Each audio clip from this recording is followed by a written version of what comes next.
Hi, this is Catherine, and this is Taking Tea with Catherine. This is a Thai food black tea, which is basically an English breakfast tea, which I think is a great way to start the day. I almost look forward to waking up. Yeah, let's not go that far. And I thought it'd be a great way to start July. Let's talk about Jane Austen July. Let's talk about some of my favorite subjects, which is characters in Jane Austen's novels. And I thought I could do a ranking. Last year, I don't know if I started, but one of the first things I did was my personal ranking of Jane Austen's 6 novels, the main 6 novels, from least favorite to favorite. I love them all. And so this time I thought I'd do Jane Austen's leading men, from my least favorite, still pretty good guy, to my very favorite. And that's it. It's not a scientific, scholarly, anything like that. I may have been swayed a little bit by the adaptations, but I tried to keep it to the characters as Jane Austen had them in the books. So, just a warning, I'm going to be talking about a lot of plot developments, and there will be spoilers. So if there's a book that you haven't read yet, and you haven't seen any adaptations, and you really don't want to know what happens, this may not be the video for you. And if it is, let's keep going. So let's start with number 8, and that is Edmund Bertram, who is from Mansfield Park, who I was completely rooting for the main character, Fanny Price, to end up with, because she wanted to be with him, and because he was on her side growing up as in a way that she probably felt quite alone, having to be brought up with in her uncle's house, away from the rest of her family, being the kind of lower class person in the house, not necessarily treated as an equal, and he was very kind to her. So I really like that about him, and I think that he would be very compatible with Fanny Price. But I just don't find him that interesting, to be honest, and I didn't like his behavior with Mary Crawford, even if it were understandable. Just, kind of turned me off. So that puts him squarely at number 8. Number 7, from Sense and Sensibility, Edward Ferris, who is a perfectly good man. He is actually quite an honest man, in that when he finds himself in an awkward position, he was engaged to Lucy Steele. He was in love with Eleanor, but he was engaged to Lucy Steele, and his family threatened to disinherit him. He did not give up. He said, "This is me. I made a promise. I have to stick to it, even though I personally don't benefit from this." And even though obviously that, Lucy Steele ended up being who she is and dumped him for his brother, it did show a really great sense of character to him. Also, that he was very kind to the Dashwoods, who were his basically slightly kind of in-laws of in-laws, whatever, and they weren't treated very well by his sister, who was closer related to them, and he was very nice. He was very kind to Eleanor and to everybody else in the family. He's just not that interesting to me otherwise. He wasn't portrayed as supposed to be very interesting. He is everything that Marianne, who likes exciting men, looks at and says, "Why would you want to be with someone like him?" But that he will be, again, very good for Eleanor. Number 5, some people may say, why would you put him in? Because I think he is a leading man. It's just that the woman that he ends up with is not the top leading woman. But anyway, I'm talking about Pride and Prejudice. I'm talking about Mr. Bingley, Charles Bingley. Now, I'm saying this because, as opposed to Sense and Sensibility, where the 2 sisters, Eleanor and Marianne, are the 2 main women characters, in Pride and Prejudice, Elizabeth is the main character, and therefore Jane sometimes is relegated to kind of a supporting character, but to me, I feel like she is still a main one. So I thought, I'm going to put Mr. Bingley in anyway, and he's very important to the story anyway. I think he is one of the most friendly people you're ever going to meet. He's kind of like a guy who likes socializing. He likes parties, but he's not a wild party person like a Lydia Bennet type. He's not snobbish at all. He's totally not like his sisters.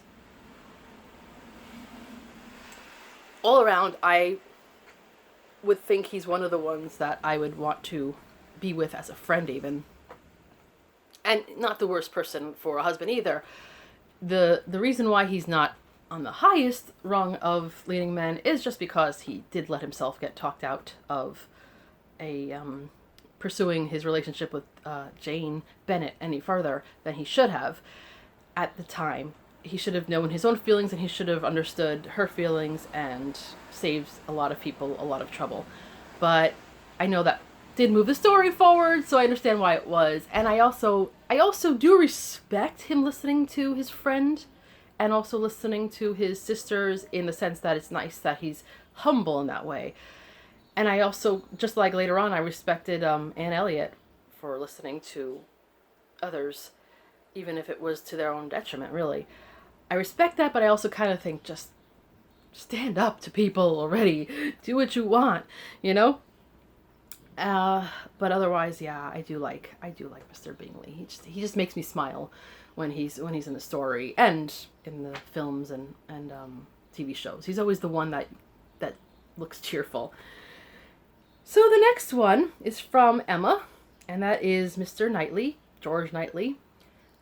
Some people would put him even higher up than I am putting him, and I do think he is a fantastic person. He is wealthy, and I always forget that he's the oldest of his family, that he's the one who inherits. So he doesn't have, he doesn't have to look for money, but he doesn't come across as someone who's self-satisfied. He's very kind to people who are of a so-called lower class. I hate using that, but that's as it was. People who were not well off, people who were maybe not destitute, but definitely not as well off as someone like Emma. So he wasn't someone who would basically look for all the favors from Emma's family, socially, and try to be a socially mobile. Not that he needed to be, but he was kind to everybody, and in that sense, he was a really good influence on Emma. I mean, he was supposed to be a really good influence on Emma, and he's portrayed as a sort of older brother figure to her. She lived a slightly lonely existence because she had people that she was close to, but very few people that could almost like address her as equal and who could tell her things as it is. So in that, I really respect him, and I think I do like him. I don't know how to put this, but like the age difference he's not the only one with a major age difference from the main character. But even though it's portrayed, like I said, as older brotherly, it could almost be fatherly, and even though sometimes she does need to be corrected, and her father's really not doing much of anything in that sense, sometimes I think that will make for a slightly, I don't want to say icky, but just not my ideal dynamic in a relationship. My goodness, it's very loud here. But anyway. Yes, that is the many voices of the Knightley fans who are like, no, he's the best, and I'm like, yeah, he's good. I just don't care for that particular thing. I do think that he is still well written. Next, okay, so this is from Sense and Sensibility, and that is the remarkable Colonel Brandon, who has no first name. In the film, he's called Christopher Brandon. I guess they just needed to give him a name, but in the book, there's no first name, which is kind of weird. I don't think there's a few people who don't have first names. I think Mrs. Bennet, I'm pretty sure she doesn't have a first name in the book, or we're not told their first name. Obviously, they have one, but I always wonder when Jane Austen does that, is there a reason for that? I mean, did she just not come up with a name and go from there, or did she just not care to give them a name? So I wonder, how did she feel about Colonel Brandon? He's written as a wonderful person. He's got a sad past. He was in love with a woman, but because his family got in the way, he wasn't able to be with her, and then she fell into really difficult times and got sick and died, but she had a child, and he looked after her. That in itself makes him wonderful. But we come to him when he's a little bit older and he's settled and perfectly wonderful. He loves Marianne. You know that he would be wonderful and an excellent husband to Marianne. But it takes Marianne an entire story and all kinds of ups and downs to realize it herself, because he's portrayed as a bit forgettable. Can't even remember his name. He's just, he you could tell he's generous. You could tell that he's actually romantic, but he just does feel like an afterthought in so many ways.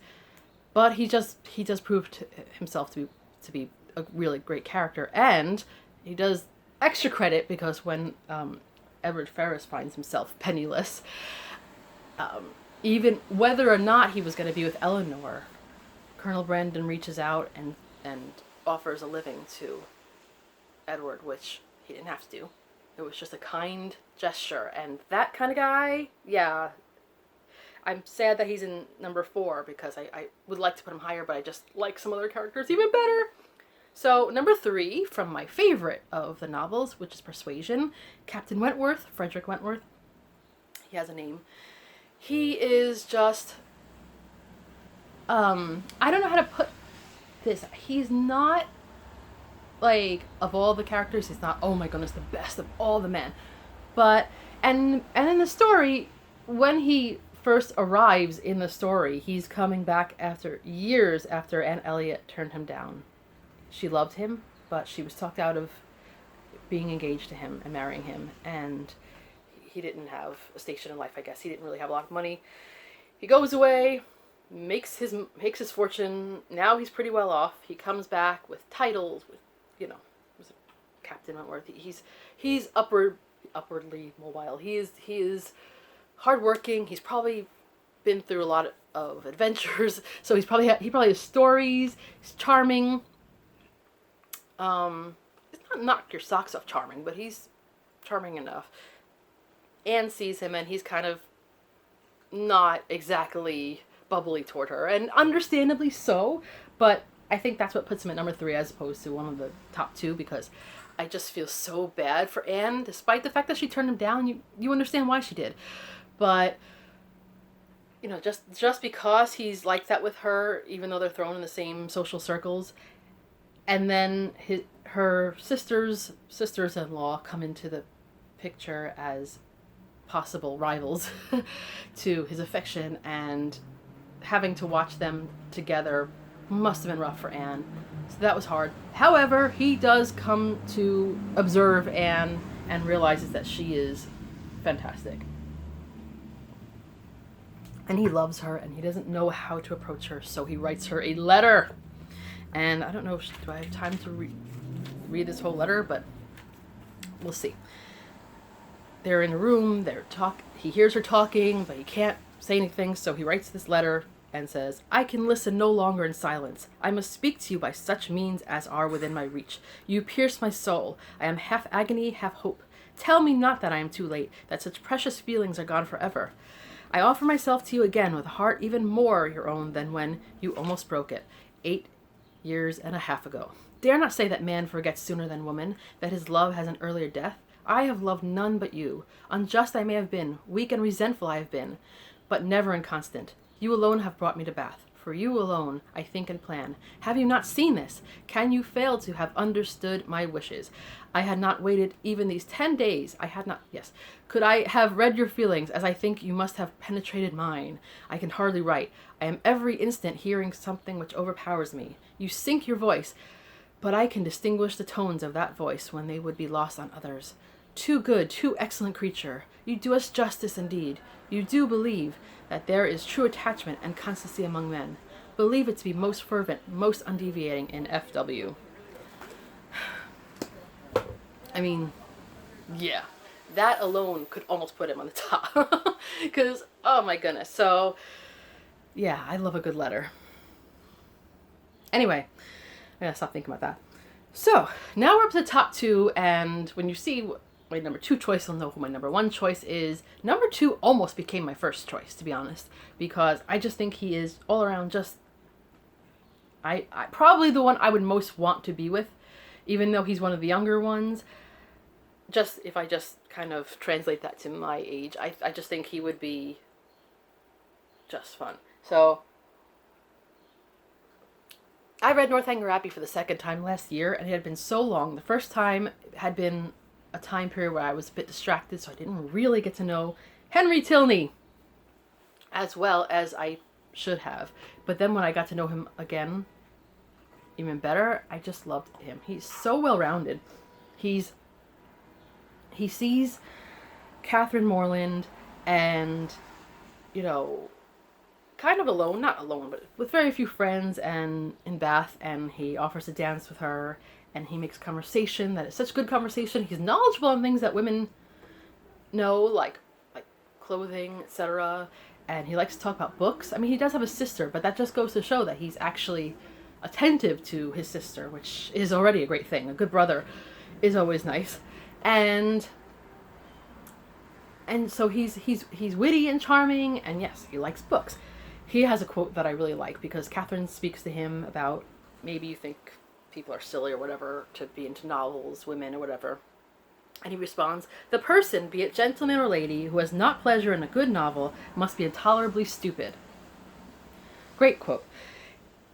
That's enough for me to put him on number 2. But as the story progresses, and Catherine is falling for him, but doesn't always get to be with him, they end up going to Northanger Abbey, which is the Tilneys' home, and Henry knows about Catherine's imagination, basically, which I identified with a bit, and realizes that she's into the Gothic novels, so sort of teases her, but not in a mean way, just teases her about, you know, the kind of place Northanger Abbey is, and makes it out almost to be the kind of Gothic edifice that she reads about. So she lets her imagination run away with her, and when she comes up with this whole story about his father and her mother, and his mother, not her mother, yikes. No, her parents are far away and very happily married. And Henry sees that. He does correct her, but he's not mean about it. Even though she's sad and embarrassed about it, he's really nice about it. And then when time goes on and her father, he goes away for a little bit, and Catherine, well, Henry's father finds out something about her that actually wasn't really true, but he thinks that she's kind of like a money-grasping, almost destitute person. He turns her out of the home and sends her home miles and miles far away, without a train or without a, because before trains, with no companion. A terrible thing to do. When Henry Tilney finds out about this, he just needs to know that Catherine's okay.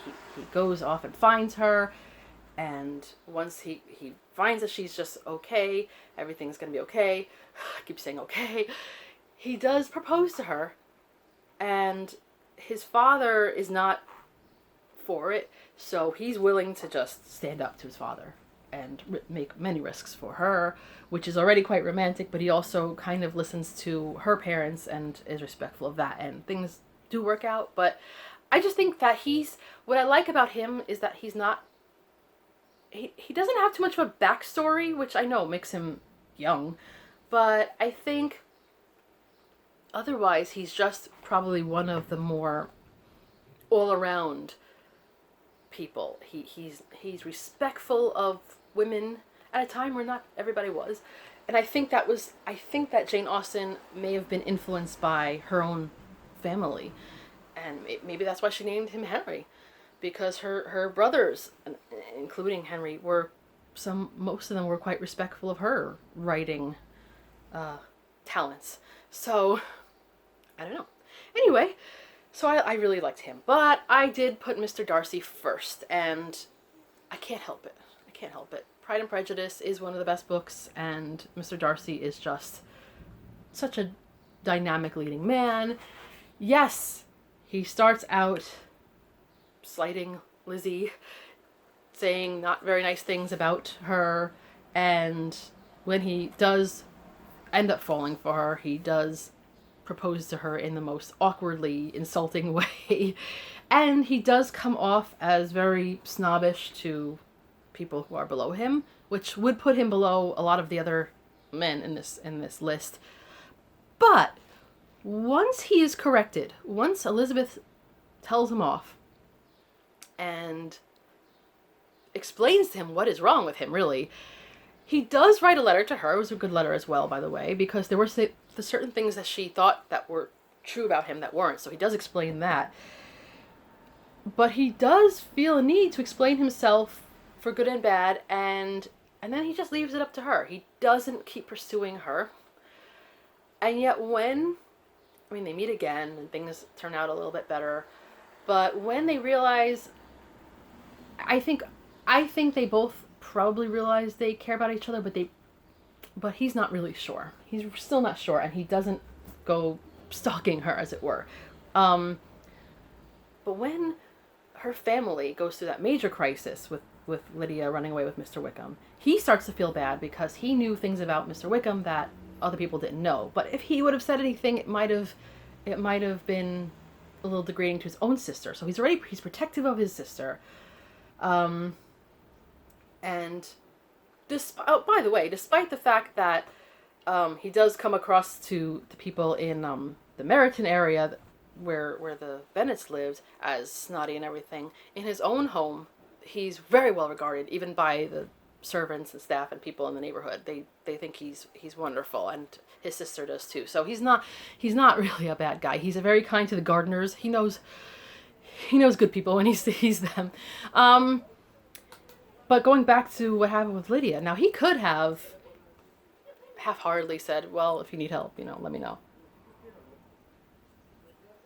He goes after Lydia and Mr. Wickham, tracks him down, makes them get married, pays off Mr. Wickham. And it is theorized that he may have given up to an entire year's salary. I don't know if salary is the word. Earnings or whatever. Because he was $10,000 a year. He may have given up that much to Mr. Wickham. Because Mr. Wickham would have asked for a lot. And, he that was sacrificing. Maybe he had a big fortune, but it was still a big deal for no expectations of thanks, because he did not want anyone to know. The gardeners knew, Mr. Wickham knew. Who else would know this? So that is to me a top-rate man. This is someone who was not showing off to get this woman. Yes, they do end up together, and that is wonderful, but he could not expect it. Even when he does renew his statement of love to her, he basically says, one word from you and I'll be silent forever. In other words, I don't expect you to owe me anything. I don't expect anything from you. If you don't feel for me, I totally understand it. So that makes him, what I like about him is that, yes, he has his faults, but he's willing to be corrected. He's willing to listen and be better. And he's all around actually pretty good in the first place. I still think that if I had to choose between him and Henry Tilney, I'd probably pick Henry Tilney just as a person, like if I were to get married, just because I think Mr. Darcy is just so serious sometimes. I know he can be, he enjoys people, he can dance, he can actually dance, but I don't care about that sort of thing. But I do respect the fact that Mr. Darcy actually has some social issues. Like, he is actually shy and he doesn't like to perform to strangers. So I think that's also what I like about him. His flaws I actually like. So anyway, that was just my take. I know everybody has different opinions, so if you have certain rankings of your own, let me know down below, and why, if you want. I just like to talk about Jane Austen in general. So if you like talking about Jane Austen or classics or that sort of thing, subscribe down below. Hope you have a lovely day, and this is Catherine at Taking Tea with Catherine. Have a tea and Jane Austen filled day.